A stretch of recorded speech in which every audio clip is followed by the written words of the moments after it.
Every once in a while, when you're going through period cookbooks, you see a recipe that is so interesting and so strange that you think, I have to try it. And it doesn't matter if you've got friends that have tried it, or maybe you've even tasted it before. I have to know if I can make this happen. That recipe today is called coffee eggs. And we've done it before on the channel, but we're gonna do it with a different twist because I love coffee.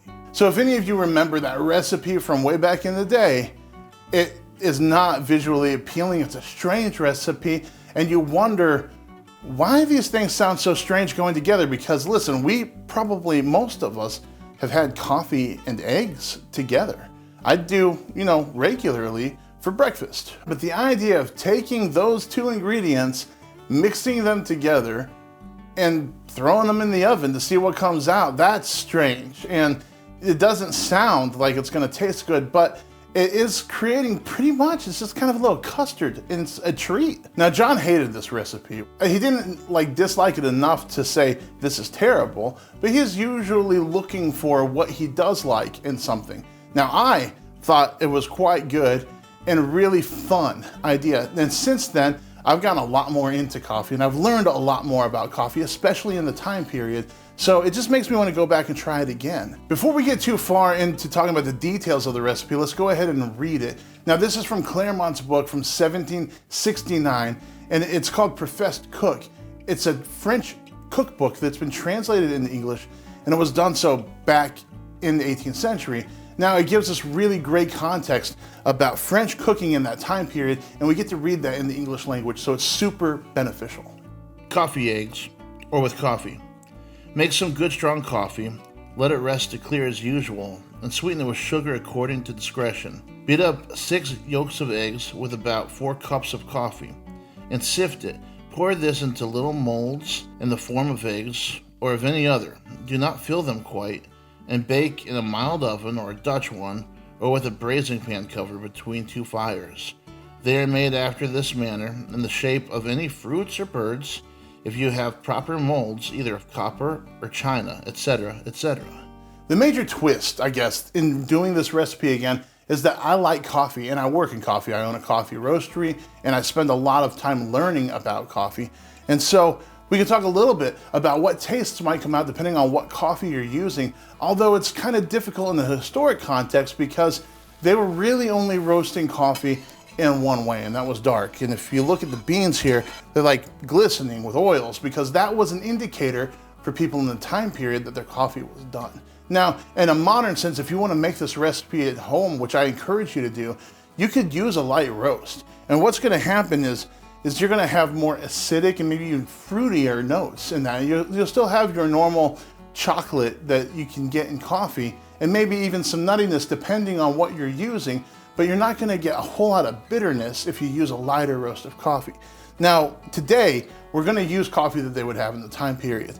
And it's interesting that this is a French recipe, and I was just reading this morning about how much, after roasting, French coffee in the time period would yield from 12 pounds, and how much English coffee would yield from 12 pounds, and it was quite a bit different because the French are known for roasting their coffee so dark. And that's why when you go to the grocery store and you get a French roast, it's this dark, robust coffee. That's what we're gonna use today.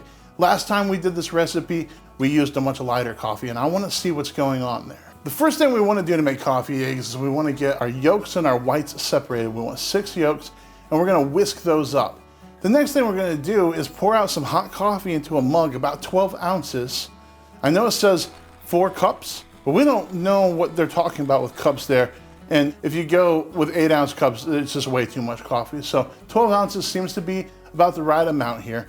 You're gonna sweeten that while it's still hot so that all the sugar dissolves. And then you're gonna let it cool a little bit before you pour it in, because we don't wanna cook those eggs. This is going to go into molds or little dishes. Whatever you have at home will work just fine, but you wanna butter the inside of those so that it will release the coffee eggs when they're finished. These are kind of like a standalone little custard. And you're gonna put it in a slow oven, so about 300 degrees. And it's gonna take you somewhere between a half hour and 40 minutes to cook these through. We wanna make sure they release. We don't wanna overcook them because this is a very delicate dessert, but we wanna make sure that they're gonna hold up after they come out of the molds. So somewhere between 30 and 40, depending on how your oven works and how big your molds are, should do just fine. At this point in the late 18th century, coffee has been around for quite a while. It's been around for centuries, but it moved slowly into Europe and it didn't go everywhere all at once. And so this coming from a French cookbook, that was one of the earlier places in Europe that coffee came to. From what I can tell, French coffee was happening before English, but it was certainly happening in more of a movement kind of way, a culture based around it in France, before that really caught on in England. If you lived in England, then most likely when you got your coffee, you were getting it pre-roasted from a coffee house, a roastery of sorts. And so they were recording things like, how much weight are we losing in the roasting process? And they were comparing that to different places. And so that's what I was talking about earlier. The longer that you roast coffee, the more weight you're losing because you're essentially roasting the moisture that's inside of the beans out. And so if you have a light roast, you might lose a pound to 12 pounds. If you have a darker roast, you could lose even up to 2 pounds. So it just depends on where the coffee is coming from. And this indication that we get from this being a French cookbook lets us know that this was really dark coffee, but also in the time period, they just liked dark coffee. That's how they roasted it. They were not experimenting a whole lot at all with things that we would consider maybe a better roast now. Most people now are kind of into medium to light coffee. Another thing that's happening in the late 1700s is people are really questioning what the benefits of coffee might be. And I think it's kind of interesting that we still are today. It's one of the big things that you'll see in pop science, and it seems like it shifts back and forth. Is it good for your heart? Is it good for what have you? Some people will buy coffee from me specifically because of the benefits it gives their body, while other people will buy coffee, but they'll only use a little bit at a time because of the adverse effects that has to their body. And they were trying to figure that out in the time period. If you go through recipe books, if you go through medicine books, you will see theories that coffee will heal everything under the sun, or you will see that it could be bad for you. And everybody seems to have their own take on the best way to brew coffee. Some people want to put the beans and sweat them by the fire before they even grind them. Some people want them to boil coffee for up to an hour. And then some people are like, hey, 4 minutes, it'll boil real quick and you're done. So it's kind of all across the board.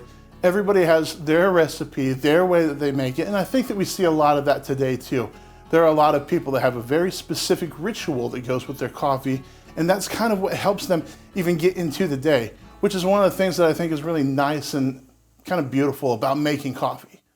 Here are coffee eggs. They look strange. They're jiggly, they're an off-putting color, everything about them is a little strange. It's funny to me that there's so much fear and uncertainty around some people in the time period about coffee. It's like, it might be poisonous. Is it medicinal? What's going on with this? And then there are some people that are embracing it enough that like, hey, let's throw it in dessert. That'll be really great. And I'm excited about this because this is gonna actually taste like coffee, unlike a lot of coffee flavored things that really don't taste like coffee at all. So let's dig right in and see what's up.